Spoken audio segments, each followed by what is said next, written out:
Hello friends, welcome back to my channel. आज मैं बात करने वाली हूँ प्री मैच्योर बेबी के बारे में। जो बच्चे टाइम से पहले जन्म ले लेते हैं उनके बारे में कि उनको क्या क्या परेशानी हो सकती है, वो दिखने में कैसे हो सकते हैं या उनकी देखभाल करने के लिए आप क्या क्या कर सकती हैं जिससे बच्चे की ग्रोथ अच्छे से हो जाए, उसको कोई परेशानी ना हो। आज इस सारे टॉपिक को क्लियर करूँगी, तो इसलिए प्लीज़ वीडियो को लास्ट तक ज़रूर देखिएगा जिससे कोई भी पॉइंट आपसे मिस ना हो।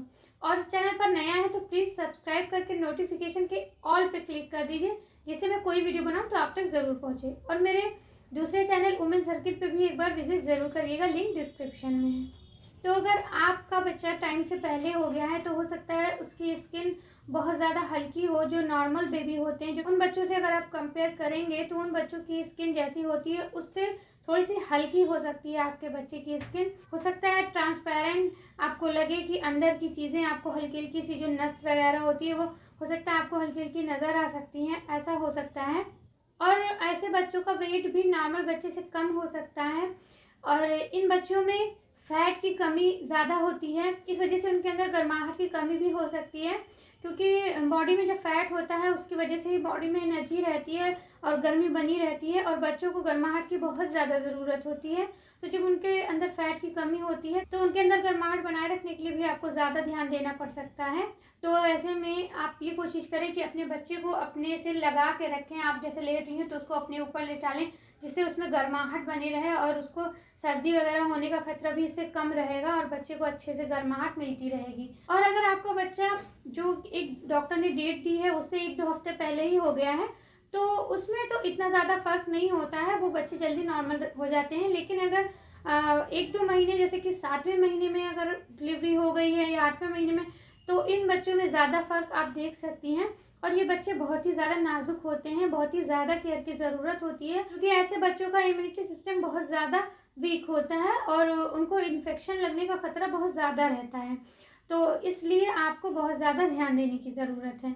आपको अपने बच्चे को इन्फेक्शन से बचाने के लिए साफ़ सफाई का बहुत ज़्यादा ध्यान रखना चाहिए। बच्चे की जो भी सारी चीज़ें उसको बहुत अच्छे से उसकी साफ़ सफाई का ध्यान रखें और आप अपनी साफ़ सफाई का भी ध्यान रखें, क्योंकि बच्चे को इन्फेक्शन लगने का डर ज़्यादा रहता है, इसलिए आप अपनी सफाई का भी ध्यान रखें। और कोई भी बाहर से आने वाला हो तो उसकी गोद में अपने बच्चे को मत दीजिए, क्योंकि हो सकता है उससे आपके बच्चे को कोई इन्फेक्शन हो जाए, इसलिए इस चीज़ का भी ध्यान रखिए। और अगर आपका बच्चा प्रीमैच्योर हुआ है तो उसकी बॉडी पे ज़्यादा रोए हो सकते हैं, हो सकता है पीठ पे और यहाँ कंधों के साइड में, इस जगह पे ज़्यादा आपको बाल नज़र आ रहे हों, ऐसा भी प्रीमैच्योर बेबी के साथ होता है, जो कि आगे चल के धीरे धीरे सही हो जाता है।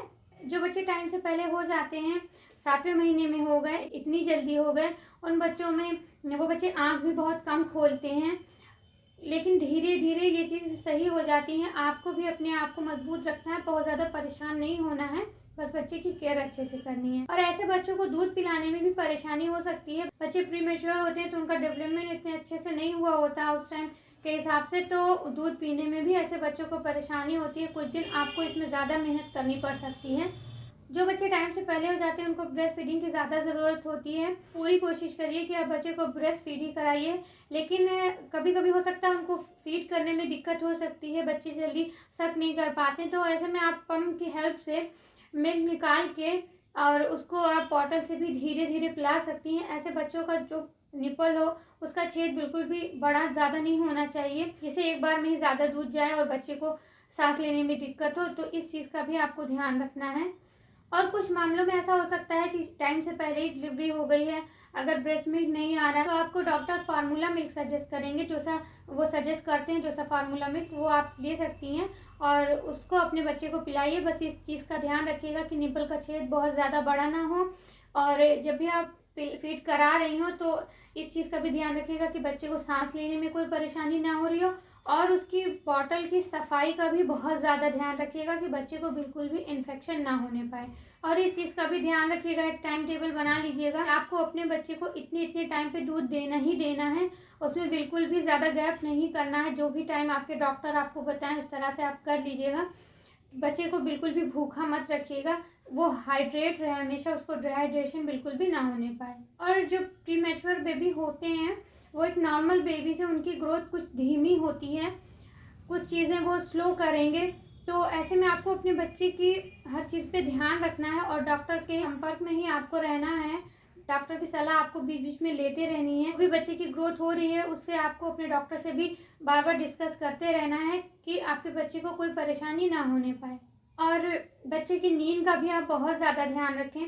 हो सकता है जो बच्चे नॉर्मल होते हैं एक टाइम से, उन बच्चों से कुछ और ज़्यादा आपके बच्चे की नींद हो सकती है, तो ऐसे में भी आपको बहुत परेशान नहीं होना है। बस ये है कि हाँ, डॉक्टर की सलाह लेते रहना है, लेकिन उसकी नींद का ध्यान रखना और उसको हमेशा पीठ के ही साइड में लिटाइएगा, पेट के बल मत लिटाइएगा। ऐसे में बच्चे को परेशानी हो सकती है, उसको सांस लेने में भी दिक्कत हो सकती है।